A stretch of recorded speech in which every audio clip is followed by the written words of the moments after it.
ہاں پتھروں کو علم اور عقل ہے، کیوں نہیں ہے؟ علی حد ذاتیہ، جیسے وہ ہیں اس کے مطابق ان کو علم بھی ہے، معرفت بھی ہے، عقل بھی ہے، شعور بھی ہے۔ ہاں وہ لوگ مکلف نہیں ہیں، مکلف یوں کہ وہ ہمارے جیسی عبادتوں کا ان پر نہیں ہے کہ وہ نماز پڑھیں گے، وہ روزہ رکھیں گے، وہ حج کریں گے، وہ زکوٰۃ دیں گے۔ ہاں نبی اکرم صلی اللہ علیہ وسلم کی اطاعت ہر مخلوق پر فرض ہے۔ آپ نے وہ معجزات نہیں سنے؟ جیسے آپ صلی اللہ علیہ وسلم ایک جگہ تشریف فرما ہے، کوئی اعرابی آئے اور انہوں نے آ کر عرض کی آپ مجھے کوئی معجزہ دکھائیں، آپ کے بارے میں کون گواہی دے گا کہ آپ اللہ کے نبی ہیں؟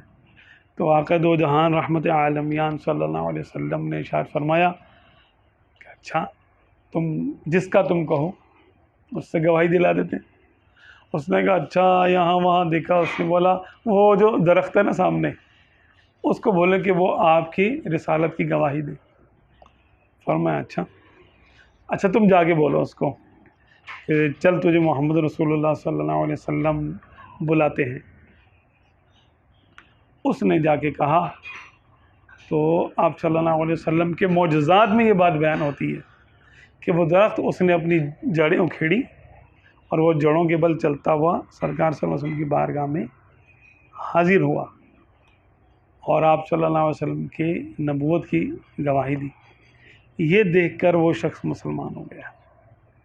ایک واقعہ یہ آتا ہے۔ دوسرا یہ کہ آپ صلی اللہ علیہ وسلم ایک مرتبہ یعنی قضاء حاجت کے لیے جنگل میں تشریف لے گئے، تو کہیں وہاں پر دیکھا تو پردے کی جگہ نہیں تھی، تو آپ صلی اللہ علیہ وسلم کے ساتھ ایک صحابی تھے جو آپ کی طہارت کا سامان لے کے چل رہے تھے ساتھ میں، تو ان سے آپ صلی اللہ علیہ وسلم نے ارشاد فرمایا کہ جاؤ اس درخت کو بولو کہ تجھے نبی کریم صلی اللہ علیہ وسلم نے بلایا ہے۔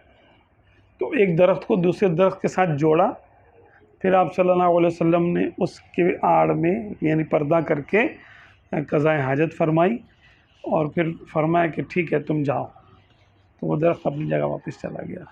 تو ان درختوں پر آقا دو عالم صلی اللہ علیہ وسلم کی اطاعت واجب تھی، فرض تھی، کیونکہ آپ صلی اللہ علیہ وسلم ان کے بھی نبی ہیں اور وہ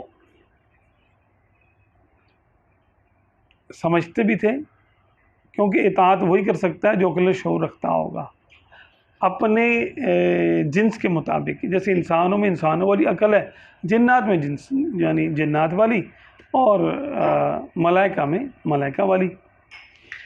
آپ صلی اللہ علیہ وسلم نے ارشاد فرمایا کہ جب حاجی جو ہیں وہ گزرتے ہیں کسی جگہ سے اور وہ کہتے ہیں لبیک اللہم لبیک لبیک لا شریک لک لبیک ان الحمد والنعمت لک والملک لا شریک لک، یعنی تلبیہ پڑھتے ہیں، تو فرماتے ہیں جہاں تک یہ آواز جاتی ہے وہاں تک کہ پتھر، وہاں تک کہ پہاڑیاں، وہ سب ان کی تلبیہ کی گواہ ہو جاتے ہیں۔ اچھا وہ گواہ کیسے ہوں گے؟ بھئی ایک راستہ ہے، راستے میں 1,00,000 حاجی جو ہے نا گزر کے جا رہے ہیں اور 1,00,000 حاجی گزر کے آ رہے ہیں، ہر سال یہ سلسلہ چل رہا ہے، تو وہ ان سب کو یاد بھی رکھیں گے، پتھر جہاں جہاں تک آواز گئی، آواز پہچانیں گے کہ یہ فلاں بن فلاں کی آواز ہے، تبھی تو قیامت کے دن گواہی دیں گے یا اللہ ہاں تیرا یہ بندہ فلاں جگہ سے گزرا تھا۔ تو اللہ تبارک و تعالیٰ نے ان کو اتنا شعور دیا ہے اور اتنا حافظہ بھی دیا ہے کہ وہ اتنے ہزاروں سال اور لاکھوں کروڑوں اربوں لوگوں کی شکلیں بھی ان کو یاد ہیں، ٹھیک ہے نا؟ تو ان کا حافظہ ایسے ہی ہے جیسے کیمرے کے سامنے کوئی چیز گزر جائے تو کیمرے میں ریکارڈ ہو جاتی ہے، تو وہ ہم جیسا حافظہ نہیں ہے ان کا، لیکن ان جیسا حافظہ ہے جیسے کہ کیمرے میں ایک حافظہ ہوتا ہے۔ تو اللہ تبارک و تعالیٰ نے ہر چیز کو شعور دیا ہے، جس کام کا اس نے حکم دیا ہے اس کام کو انجام لانے کا، بجا لانے کا شعور بھی دیا ہے اور عقل بھی دی ہے اور استطاعت بھی بخشی ہے۔ جیسے کوہ احد کے بارے میں آتا ہے کہ آپ صلی اللہ علیہ وسلم نے ارشاد فرمایا کہ یہ احد جو ہے وہ ہم سے محبت کرتا ہے اور ہم اس سے محبت کرتے ہیں۔ اسی طرح مدینہ شریف کے بالکل آخر میں جائیں تو ایک سیاہ رنگ کا پہاڑ ہے جس کو کوہ عیر بولتے ہیں، عیر۔ فرمایا عیر جو ہے یہ ہم سے بغض رکھتا ہے، ہم بھی اس کو ناپسند کرتے ہیں۔ اب بتائیں پتھر بھی محبت کرتا ہے اور پتھر بھی بغض رکھتا ہے، تو بغض رکھنا بھی اس کے کفر کی علامت ہے نا۔ جانوروں میں دیکھیں اس کے بارے میں آتا ہے، گرگٹ کے بارے میں آتا ہے کہ یہ ابراہیم علیہ السلام کی آگ کو پھونکے مار رہا تھا۔ کیا تھا اس کو یعنی آگ کو بھڑکانے کے لیے پھونکے مار رہا تھا، تو وہ دشمنی آج تک چلی آ رہی ہے۔ تو جانوروں میں بھی اس قسم کے معاملات ہیں۔ جب آقا دو عالم صلی اللہ علیہ وسلم اونٹوں کو ذبح فرما رہے تھے تو اونٹ ایک دوسرے کو دھکے دے کر واپس یعنی سرکار کی طرف دوڑے چلے آ رہے تھے، سرکار مجھے آپ ذبح کر دیں، مجھے آپ ذبح کر دیں۔ تو 70 اونٹ آپ صلی اللہ علیہ وسلم نے ذبح فرمائے۔ باقیوں کے بارے میں مولا علی نے فرمایا باقی تم ذبح کرو، 70 اونٹ۔ تو وہ اونٹ ایک دوسرے کو دھکے دے رہے تھے کہ مجھے سرکار کے ہاتھوں ذبح ہونا ہے، تو ان کو شعور تھا۔ ایک اونٹ جس کو لوگ پاگل سمجھ کے اس کے پیچھے پیچھے دوڑ رہے تھے، وہ ایک باغ میں آ گیا، ایک انصاری کے باغ میں آ گیا، تباہی مچا دی اس نے۔ اب لوگوں نے بولا اس کو پکڑے گا کون؟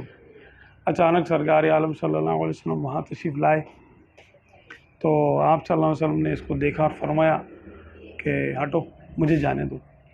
تو صحابہ کرام نے عرض کی یا رسول اللہ صلی اللہ علیہ وسلم یہ تو اونٹ ہے اور پاگل ہے، یہ کسی کو پہچان نہیں رہا، فرمایا تم چھوڑو، مجھے جانے دو۔ تو آپ تشریف لے گئے تو اس نے آپ صلی اللہ علیہ وسلم کے قدموں پہ سر رکھ دی اور کچھ بلبلانے لگا، کچھ بولنے لگا۔ تو سرکار صلی اللہ علیہ وسلم نے اس کے مالکوں کو بلایا اور فرمایا کہ یہ مجھ سے کہہ رہا ہے کہ میں نے اپنے مالکوں کو بات کرتے ہوئے سنا ہے کہ یہ مجھے کسائی کے حوالے کرنے والے ہیں۔ اب بھلا بتائیے، میں نے بچپن سے ان کی خدمت کی، جوانی میں ان کا وزن اٹھایا، اب میں بوڑھا ہو گیا ہوں تو کہتے ہیں کہ مجھے کسائی کے حوالے کریں گے؟ سرکار اب آپ دیکھیں۔ تو آپ صلی اللہ علیہ وسلم نے ارشاد فرمایا بھائی تم اس کو آزاد کر دو، تو انہوں نے آزاد کر دیا۔ اب بتائیے یہ جانوروں کے واقعات ہیں کہ جن کے قدموں پہ سجدہ کریں جانور، منہ سے بولے حجر، دے گواہی شجر، ہاں ہیں وہ محبوب رب مالک بحر بر،